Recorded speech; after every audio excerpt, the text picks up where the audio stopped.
Hey y'all, Justin with Kayak Catfish. I'm out here on the river today getting ready to find me some bait so that I can do some catfishing. I've launched here in a creek, apparently the wrong creek to launch in today because I could barely find parking. There's 6 million trucks here with trailers. I assume there's some kind of bass or crappie tournament going on today, but those guys ain't gonna be fishing where I'm at, so it don't really matter as long as I could get some parking. But I'm in a creek here right now and I'm seeing some shad ripples. We have a warm sunny day here in the winter. It's January 2nd when I'm filming this. It's gonna be high 50s out here today. It's sunny, and so I think it's gonna help heat up these backwaters. We actually had a warm day yesterday too. It was in the 50s, but we had some rain. So I'm guessing that these fish are probably gonna move up in here. Right now it's 49 degrees here in this little creek channel, which is a few degrees warmer than it was just the other day before this rain moved in and these warmer temps. So it's going to draw the shad up, and I've already seen them. There's another ripple right there. I made one throw here just a second ago and realized I didn't have the camera out. Got a couple gizzard shads. So I'm gonna make a few more throws here in this creek. Then I'm gonna get out on the main channel and we're gonna see if we can find some catfish today. Let's do it. Y'all may not be able to see my graph here with the glare on it, but water temps come up to 50.5 degrees as I've moved further back here in this little pocket. It was 49 degrees just a short distance ago. So these backwaters are doing exactly what I thought they would today and heating up. And we're gonna get some shad back here. Right, there's a big old carp we could throw on, but I don't want none of that. Not today. Looking for them old gizzards today.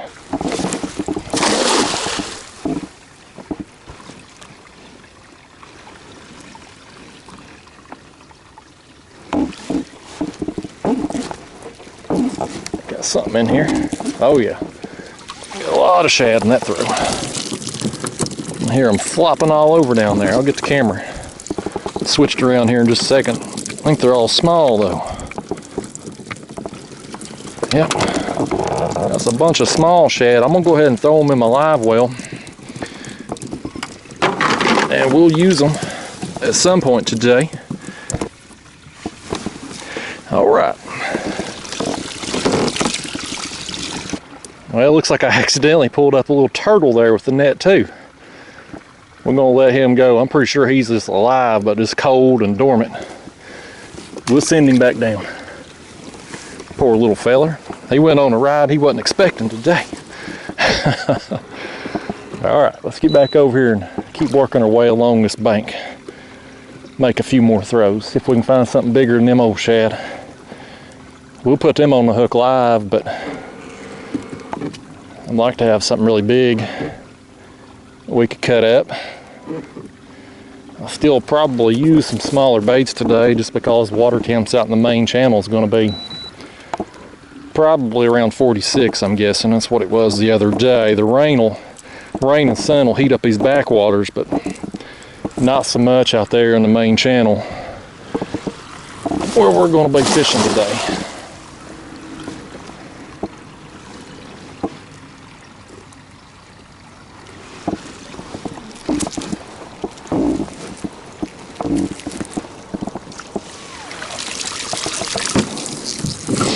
See what we got in here.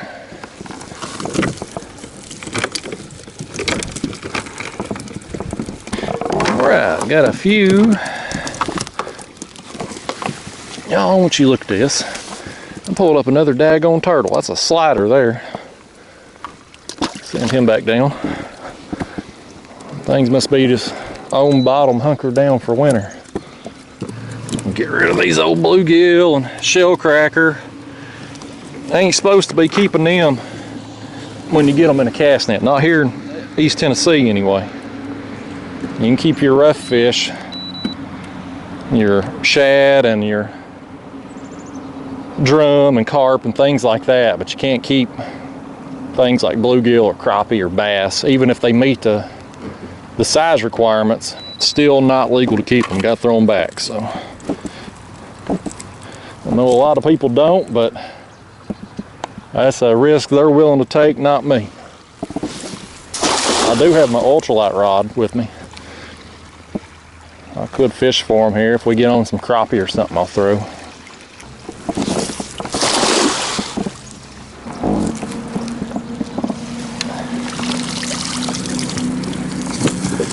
That's more what we're looking for right there, folks. That's what I want to see right there. Get this net out of the way, I'll show you. Oh, that's a largemouth. We don't want to see that. Get rid of him. This. That is what I'm looking for right there, folks. Old gizzard. Don't lose him. Stick him back here in the bucket. Let's find some more of them.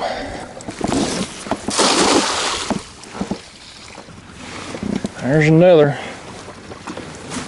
Kind of one at a time right now, but I ain't getting a big net full, but that's all right. So it goes sometimes. I don't need a whole lot of them today anyhow, so make a few more throws and we'll be fishing.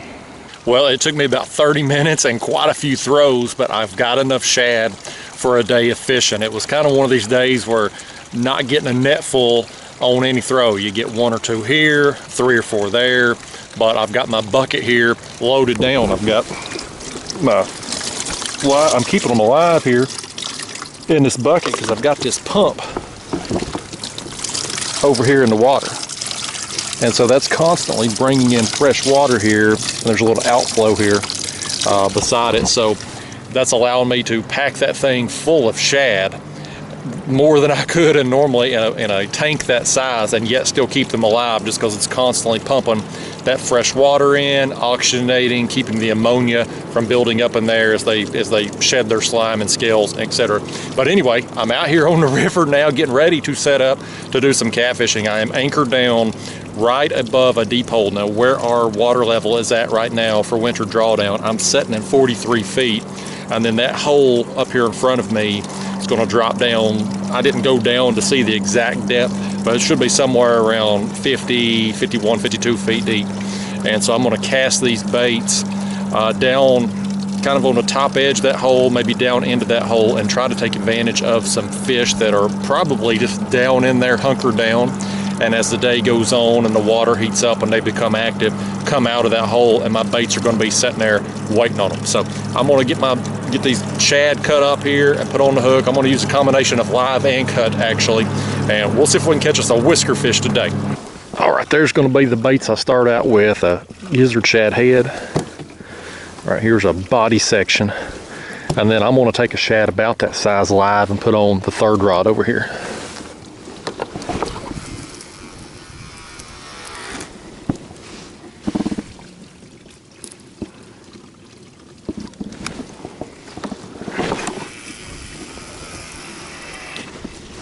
Guys, I'm gonna put us a couple live shad on here too.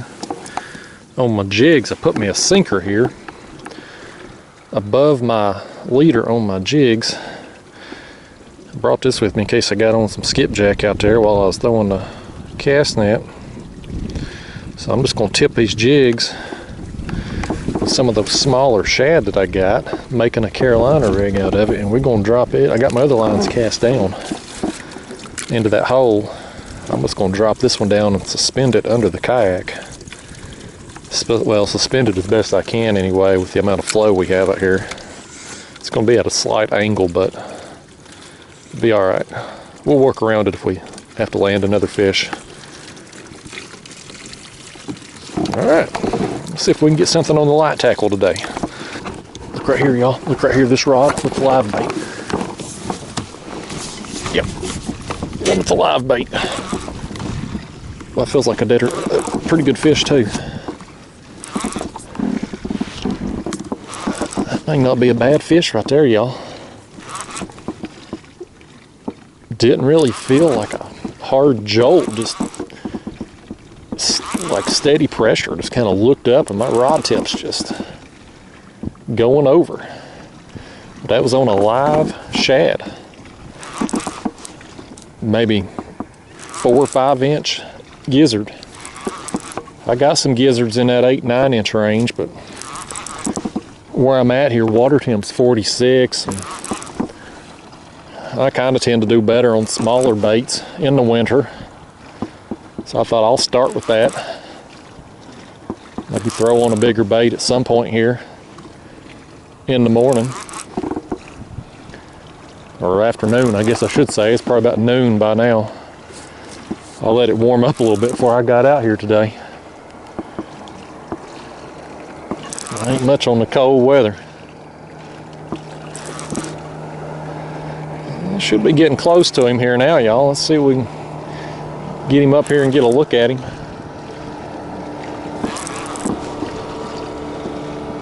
I ain't really felt no rolling. I wonder if it ain't maybe a flathead. We'll see.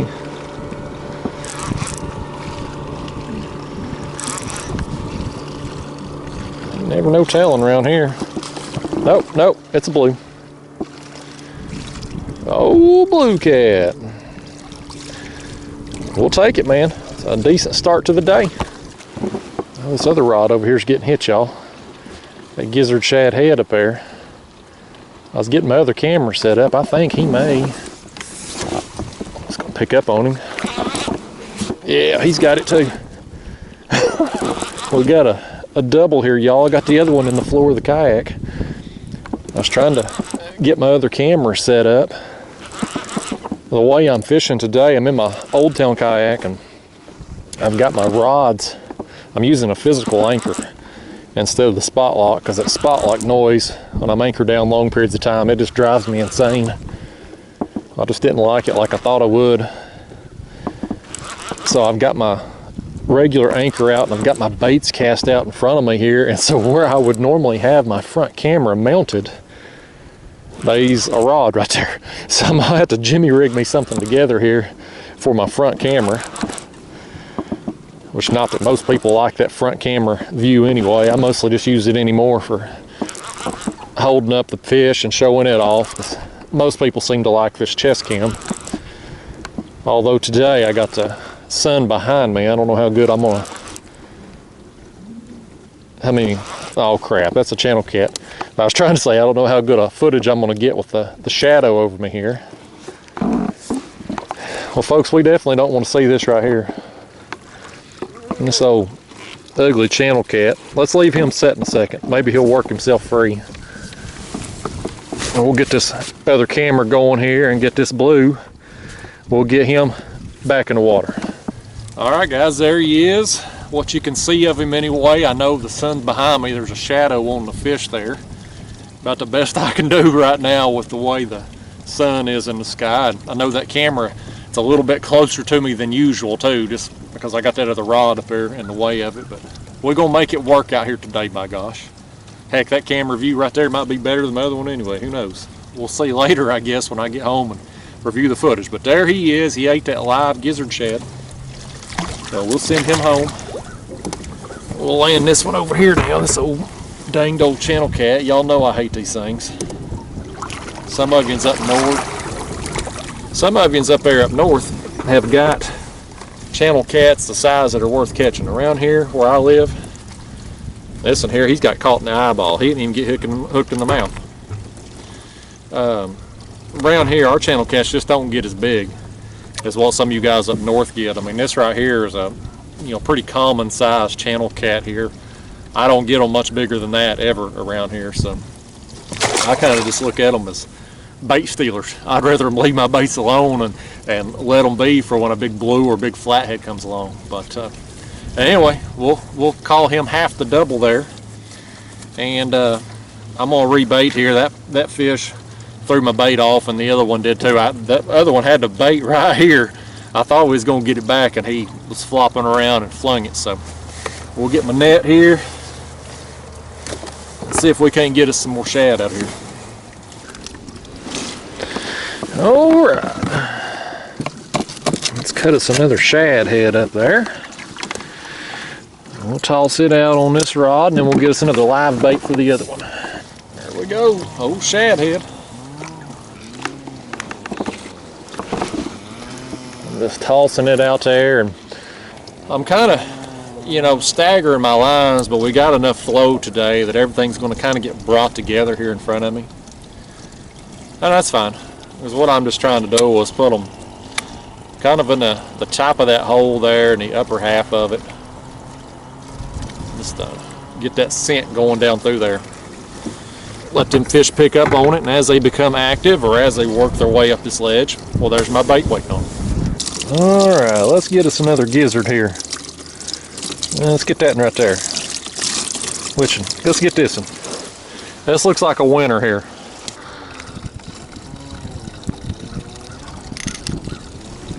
There's our next bait, live gizzard. I'm gonna stand up and toss this one. My toss. That's on the Carolina rig. Got my old Academy Roughneck rods, $6.75.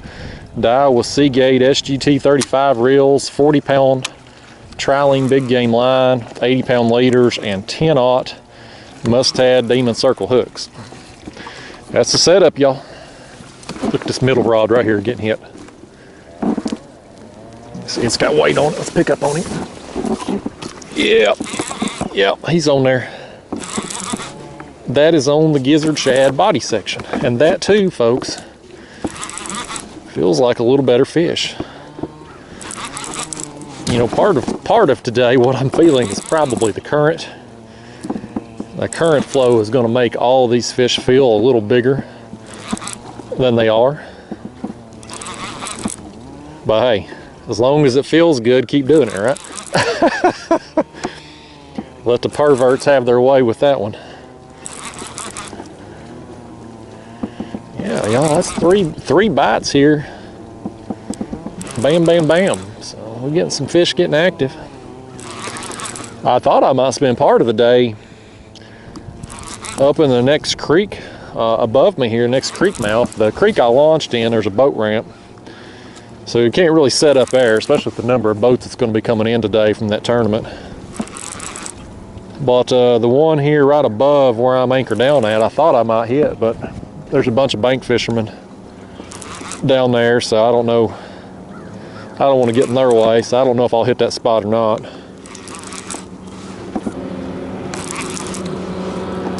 Yep, another blue cat. All right, folks, here's this blue. We're gonna let him go right quick because we got us a barge coming over here. I think he's gonna miss me. He's not honking at me, so I don't guess I'm in his way. Usually, if they sneak up on you like that, they'll be honking a long ways off, give you time to get the heck out of the way. I didn't hear that one coming. Yeah, it's a smaller barge. He's going to be able to go around me. You get out here right now, and of course I'm in the main river channel here, right on this ledge. But the water levels being down the way they are, and we're down, several feet here for winter drawdown. Actually, a little bit lower than our normal winter pool. But it really brings the channel together tight in a lot of these areas, just from lack of water being out here. So thankfully this guy's cool here. He's just going to work around me. That's my kind of barge driver right there. Some of them you'll be not even close to being their way, and they'll be honking at you and stuff. This one here's all right. He's all right with me, sir. If you're watching, you're a good dude. I'm gonna take the rest of that shad there. And we just threw the head on that other rod. I'm gonna take it and put it on. We'll find my scissors here and just snip the tail off. Get it bleeding out both sides of the bait. And we'll give it a toss back out there, y'all. There it is. Lob it out there. Alright guys, I think I'm going to make a move. It's a little after 3 o'clock now, and I haven't gotten bitten in a while. I got set up here just right before noon and got bit almost immediately. Just 3 fish, bam, bam, bam, all within a few minutes there, and nothing since. There must have been 3 fish in this hole, and I guess I caught all 3 of them, but nothing going on since then. So I think I'm going to make a move and go hit a creek mouth. There's 2 creeks here, one that I launched in and one right down from it. Now the one right here but behind me, there were some people, looked like they were catfishing from the bank when I come through, and from what I can see here, it looks like they're still there. So I'm going to go back up to the creek where I launched at. Now that bass tournament that was going on today, I assume it's over. It must have ended at 3 because there were about 87,000 bass boats flying up through here 70 miles an hour a few minutes ago. these guys, they'll spend $200 in fuel in their boat so they can win 150 bucks. Anyway, I think it is over, so there shouldn't be as much boat traffic going in and out of that creek now. And so I'm going to go up there, anchor down right above it out in the channel, and then cast my baits down to that creek mouth area where those fish, any fish coming in and out of there, are going to have to pass through my baits, and we'll see if we can get some action there. Let's go do it. Well, folks, we're right here at sunset. I'm running out of daylight, and I think it's safe to say that this second spot here is a bust, because I ain't had a peck at my baits on this spot in about 2 hours now. So my genius thought process is some fish might get active and move into the shallows here in this creek today. It's looking pretty stupid right about now. So I don't know, just one of those days, folks. I've had a lot of them over the last month, really the whole month of December, and now spilling over into January. I just really can't get it going. I'm going out and getting skunked, or I'm having days like today where I get 2 or 3 small fish, but just nothing of good quality. That last video you watched there, that fish at the end of it was the best fish I have had in probably a month. I mean, realistically, probably a month now. So I don't know. I'll get it going again eventually, but it ain't going to be today. The positive note, though, positive here, because I didn't use hardly any bait out here today, I'm going home with plenty. So my next trip, I've already got my bait for it. And I guess, you know, the bait out here today wasn't too bad to get. I had to make several throws, but the shad were in there, and I found some big shell cracker too. I'm going to come back and just fish specifically for shell cracker, so now that I know where some are at. But the catfishing today, bust. But anyway, guys, if you've sat through it this far, thank you so much. I'll try to do better in the next one. See you then.